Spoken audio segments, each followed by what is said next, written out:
ni kitu kinaitwa personal identity crisis. Hicho ndio inasababisha watu wasifanikiwe. Personal identity crisis, PIC. Na hiyo maana yake nini? Mgogoro wa utambuzi binafsi.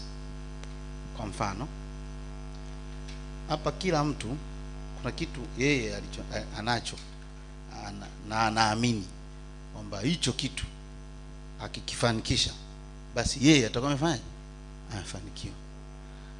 Lakini unaweza kukuta hicho kitu wewe unachosema kwamba ndio ukikifanya utafanikiwa sio kitu chako. Kwa hiyo utatumia miaka mingi unakipambania, alafu ukifika kule mbele unagundua